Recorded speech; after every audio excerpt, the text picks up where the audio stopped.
What do you want to be when you grow up, Olivia? An astronaut.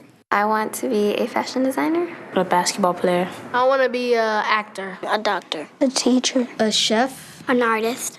What do you want to be when you grow up? A mermaid.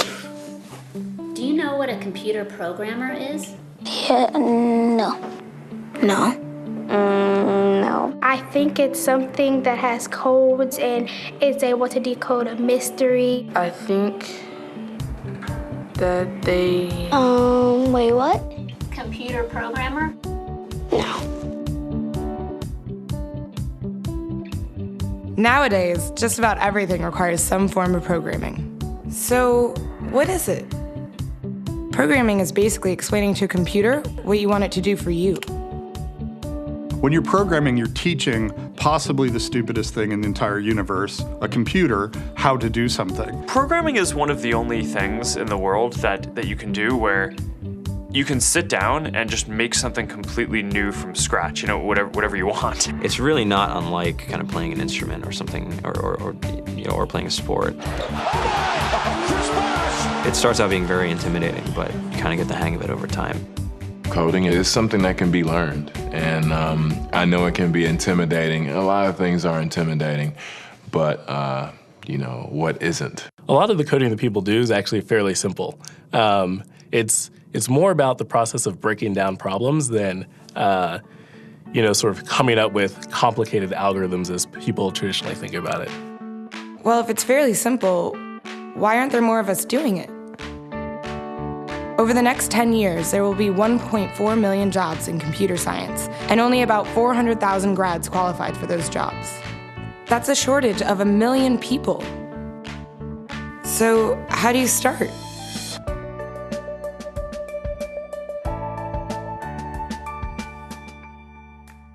I was obsessed with maps when I was a kid, and cities specifically. So I taught myself how to program. I had a very clear goal of what I wanted to do, which is to see a map of the city on my screen and play with it. Put things on the map, move things around the map. See what was happening in the city, how it worked, how it lived, how it breathed. The best early thing was actually using software to decide when the classes in my school would meet, and that put me in a position to decide which girls were in my class. The first program I wrote asked things like, what's your favorite color? Or how old are you? I first learned how to make a green circle and a red square appear on the screen. The first time I actually had something come up and say, hello world, and I made a computer do that. It was just astonishing. When I finally learned a little bit of programming, that blank wall resolved into a bunch of doors. And you open them, and finally you start to open enough doors that the light comes in. And to me, a finished program is like a structure filled with light. All the corners are illuminated. You understand the structure of it. It's a really serene feeling to have completed that.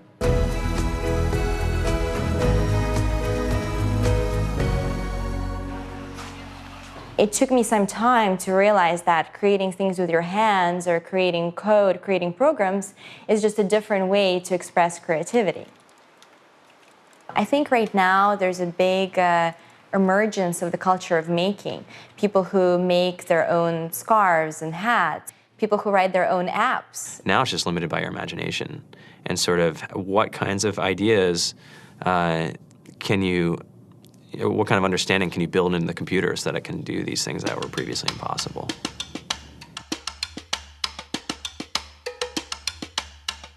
All great things are built in teams when you collaborate with other smart people.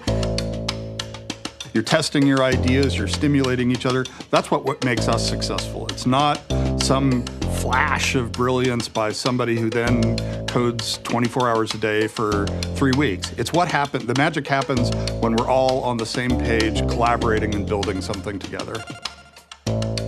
There's a much greater need in the world for engineers and people who can write code than there will ever be supply. And so we all live these very charmed lives. To get the very best people, we try to make the office as awesome as possible.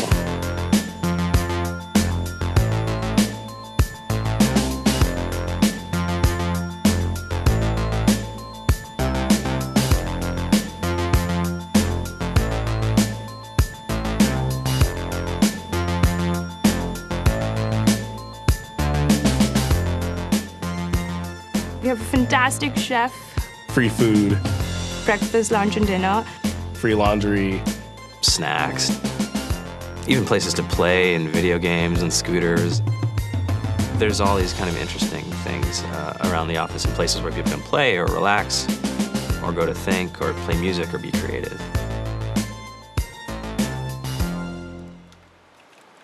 I went on the Bureau of Labor Statistics for the United States, and there's about a third of the pie that's all the things you would expect. It's, they're working in the government, they're working in typical technology jobs.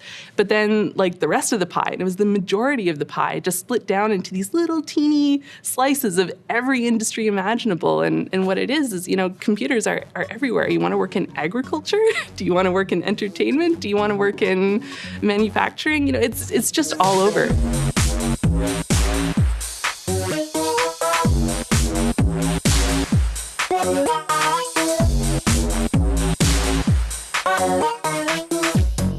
Here we are, 2013. We all depend on technology to communicate, to bank, information, and none of us know how to read and write code. So you guys, what else? Who else has an idea of what we can change with our programming? What else can we do? Tiffany?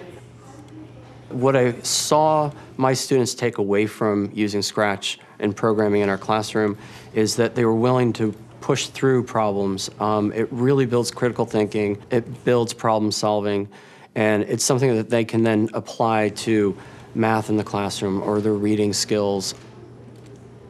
We integrated science with this programming, and I saw my scores go up 30%. When I was in school, I was in this after-school group called the Whiz Kids. And when people found out, they laughed at me and, all these things. And I'm like, man, I don't care. I think it's cool. And, I'm learning a lot. And some of my friends have jobs. It's important for these kids. It should be mandatory to be a citizen on this planet, to read and write code. I just think you have to start small, right? And I think that's one of the biggest misconceptions about computer science and programming overall is that you have to learn this big body of information before you can do anything. You don't have to be a genius to know how to code. You need to be determined. Addition, subtraction, that's about it. You should probably know your multiplication tables. You don't have to be a genius to code. Do you have to be a genius to read? Do you have to be a genius to do math? No? No?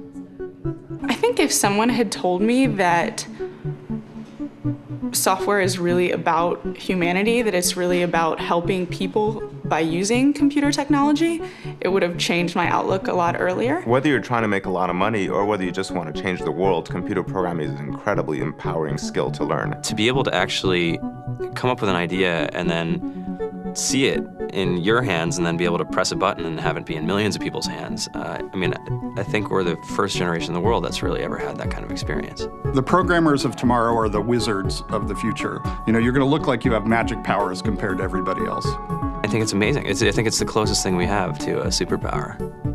Great coders are today's rock stars. That's it.